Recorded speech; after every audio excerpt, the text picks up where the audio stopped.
Hi, boys and girls. This is Mrs. P.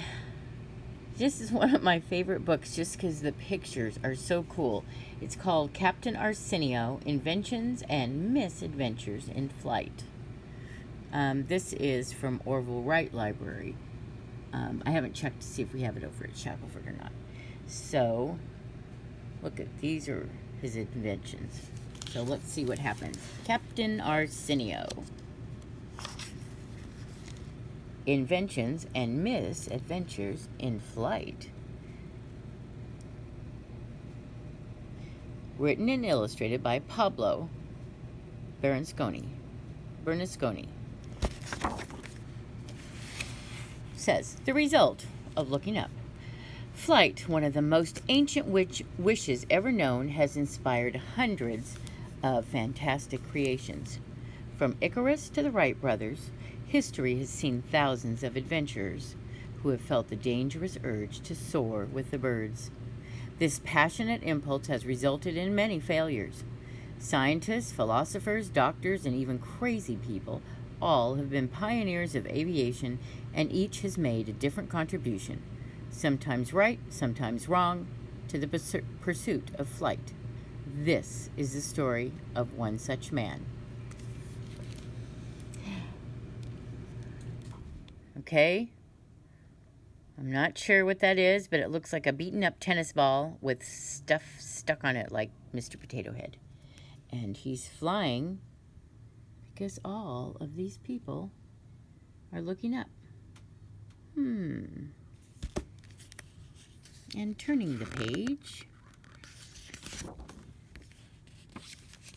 we have this guy. He looks like an invention himself, doesn't he? The end and the beginning. Manuel J. Arsenio was a careless cheese master, blacksmith, scuba diver, and ship captain. Though he was given the earliest or the easiest of missions in each of these careers, he still couldn't complete any of them successfully. This problem may be the reason he left those jobs behind to enter the distinguished pages of aviation history.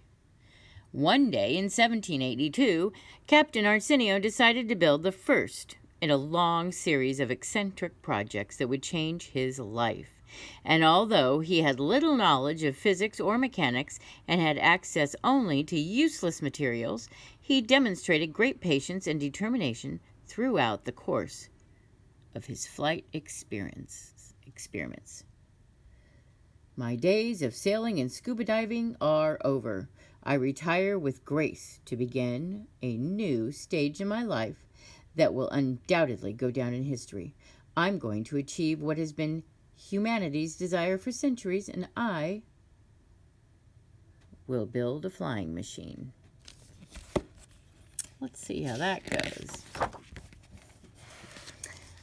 And so, here he has all of his calculations and figurings.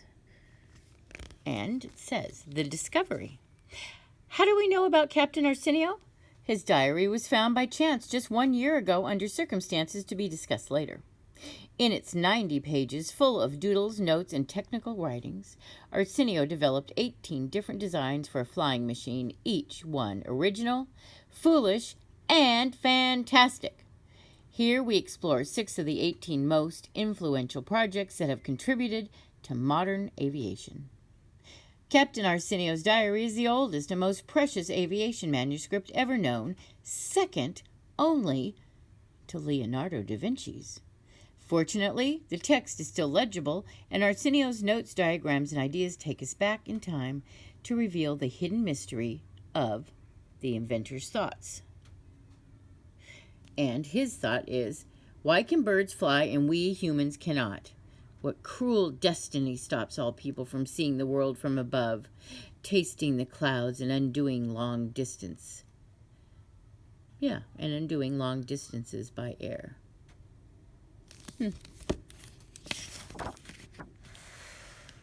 Look, it looks like a little handful of balloons. Oh, hey, it is. But not. A little handful of birds. And apparently that's what he thinks is a good idea. Project number 1. Moto Canary. The Moto Canary was an ingenious experiment that demanded a lot of work. Evidently, it was harder for Captain Arsenio to find enough birds and tie them together with a rope than it was to achieve flight. Although the discovery was revolutionary, it took 2 days to get the captain down from the tree in which he was stuck. Because the birds flew and flew and flew, and then they ran him into a tree. Carts are dragged along by horses, sleighs by dogs, and plows by bulls. I think that if I concentrate enough birds together, the sustaining force will help me win the clouds. It cannot fail. Those are his thoughts. Flight diary. The selection process is demanding and exhausting. I accept only those who have wings. 2. I start running and the birds accept the challenge. The glory is mine, mine! 3. My feet leave the ground and I have control of the height. My bones feel the change. I'm almost another bird.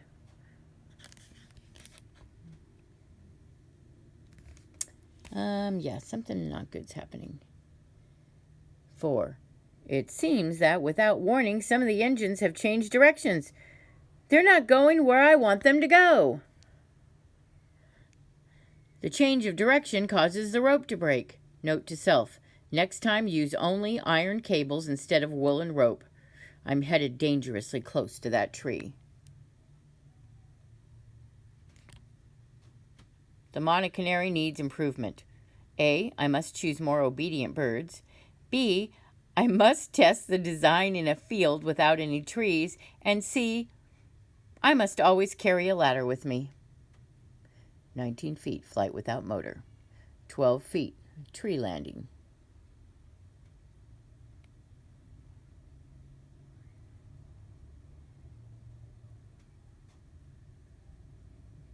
Maybe the failure is due to Captain Arsenio's misplaced trust in the unreliable canaries.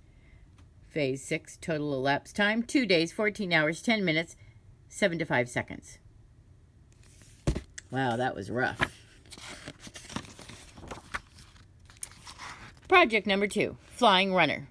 Good cardiovascular health would become a determining factor in Captain Arsenio's second ambition. The acceleration of the runner would allow, according to his plans, the wings to beat up and down in imitation of a bird's flight and lift the machine off the ground. The direction control is unknown. So he's got these really official-looking sketches that look like he knows what he's doing. And it says, I can leave the ground by the effort of an energetic run, transferred to the little wings and multiplied 30 times by the transfer pulleys. Running plus wings equals access to heaven. It cannot fail. You notice that he says it cannot fail every time? Okay. I noticed it for you in case you didn't get it. Oh, look. A bent-over cheese grater, a weather vane, some pulleys and some fans and some windy things. And there's some birds thinking that he's crazy. And he's got more pulleys. Oh my gosh, and look. It's like a tiny treadmill. So he's going to run, run, run. And that's going to turn that number 9 pulley.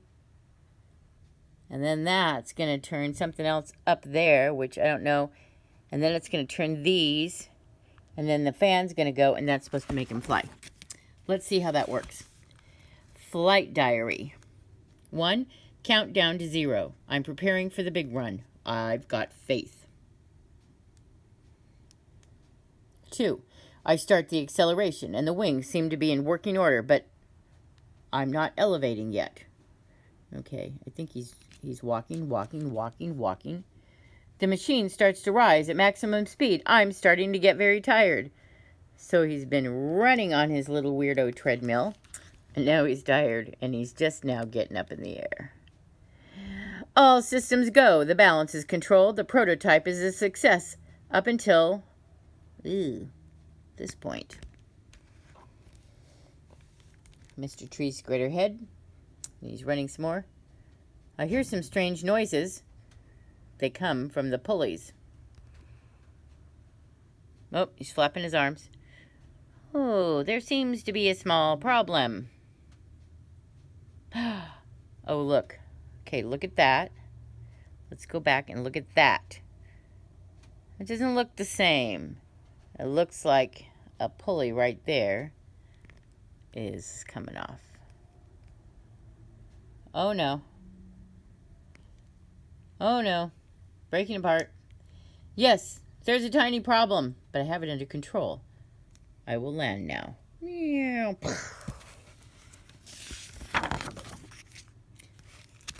Project number 3. Corkscrewpiters. Corkscrewpiters. Yeah. No one knows what was going through Captain Arsenio's mind when he conceived of this contraption. What we do know is that he placed so much emphasis on getting off the ground that he forgot a substantial part of the matter: how to keep himself in the air. Obviously, or obvious results. All past propelling mechanisms were wrong. I need to find a way to beat gravity despite my generous weight. The compression of 2 metal springs should do the trick. I anticipate a big leap, but I will put little wings on my back just in case. It cannot fail. He's been trying this for a couple years now. Oh, there's the springs, and he thinks he's going to be able to jump and get up as high as a plane, and if he's got little wings, he can ease the crash landing, maybe. So let's see how this looks. Huh. Well, let's see. I'm doubtful. Flight diary. Number 1. Everything is ready for takeoff. The jump is possible. 2. I start the countdown. 10, 9, 8, 7, 6, 5, 4, 3, 2, 1. 10 seconds. And he jumps. He jumps. Oh! Oh! The acceleration is violent. I've conquered gravity without any problem. I've already passed through the clouds. I start the controlled descent. Oh, that's not looking good. Now it's time for the wings. Descent is completely under control, although the wings do not respond as I had expected.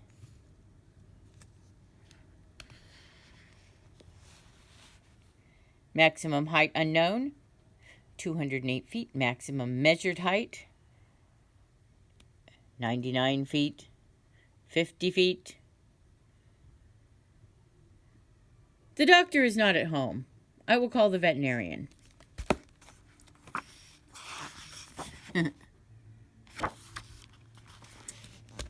Project number 4, aerial submarine. This is one of the rare occasions when, due to the obvious physical similarities with the submarine of Arsenio's time, we can verify the nautical history of our hero's past.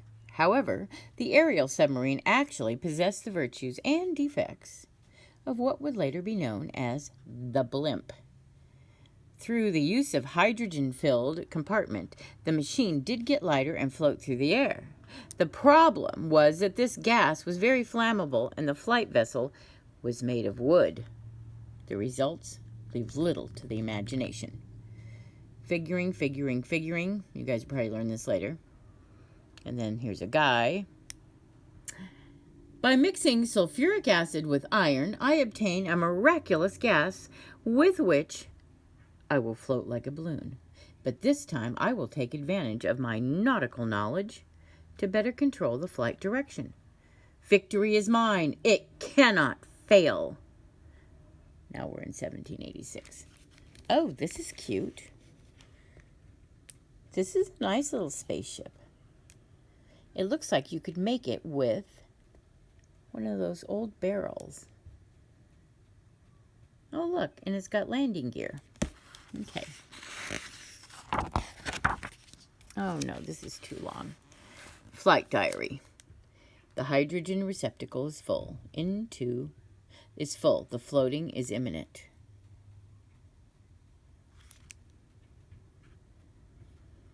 2. I begin to rise at a swift speed. I can control the direction and height of the craft. 3. I'm still climbing upward, but I can smell something burning.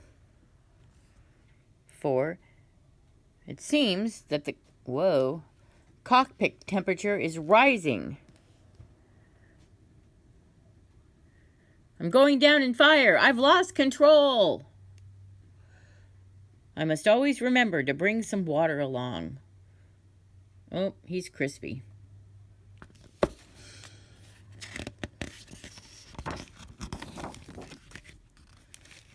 Project number 5, the illusion burner.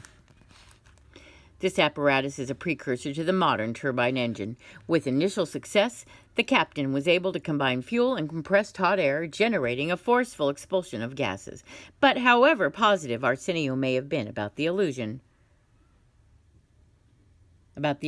burner at the outset, the hole left in the ground tells a different story. It's looking like a rocket.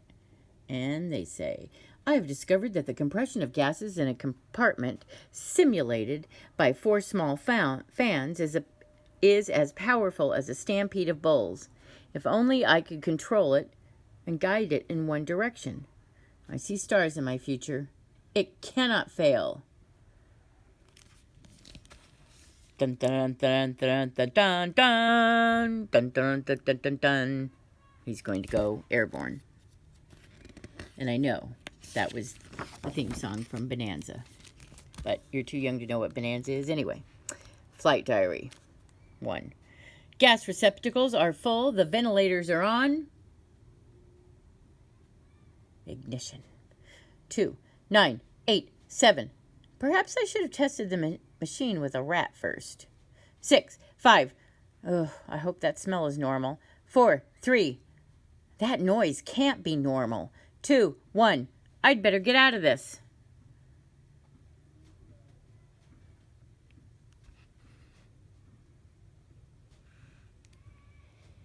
Ah! I feel my brain inside my feet.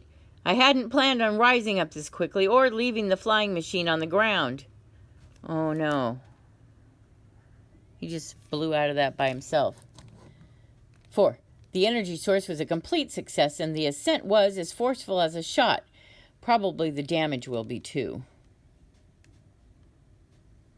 Oh, here's the damage. Whoa, that just disintegrated. 5.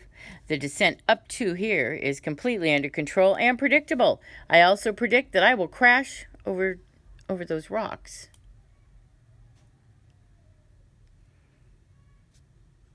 He looks like he is just blown up. 6. Miraculously, the landing was better than what I expected. I'll try to see if I can recover any piece of this machine. Oh my gosh, what a mess. He's having a good time though. Project number 6. Hamster Tonic. In the mid-70s, there were very few alternatives to motor-driven propulsion. Electricity was still in the experimental stages, gasoline was expensive and hard to get, and the steam engine presented problems in that it was so large and heavy. The Hamster Tonic, hamsters, get it? Hamster Tonic solved these problems. However, for some strange reason, parts of this apparatus ended up in a forgotten tent in the Moscow circus. This engine will solve the energy riddle. If an adult hamster runs on the wheel carousel at a rate of 9 turns per second, I can multiply it mechanically without problems into the vertical movement of the machine. As for the directions, the wind will decide it. It cannot fail. And so here, he's got an old fat hamster. He's like, run, hamster. And then he thinks he's going to get it. And let's see. I think this may be just about the last page. It is the last page. Goodbye from below. As it happens with almost all legends, multiple versions contradict one another, proof disappears, and word of mouth constructs stories that differ greatly from reality. No one knows for certain exactly what happened to Captain Arsenio and his flying machines. All that is left is his diary. 90 pages of consecutive failures, and one big question: did he eventually succeed? Some say that Arsenio's book was buried near Cairo, Egypt, 7,508 miles away from where he lived in Patagonia, Argentina. Others disagree and tell us it was in a chest at the bottom of the sea, buried under a pile of rusty metal junk. But most people insist with determination that Captain Arsenio's diary was found on the surface of the moon on July 20th, 1969. The dedication says, "To my father who taught me to fly, and to my mother who taught me to land." And that is your 20-minute story of the week, Captain Arsenio. So long, boys and girls. So long.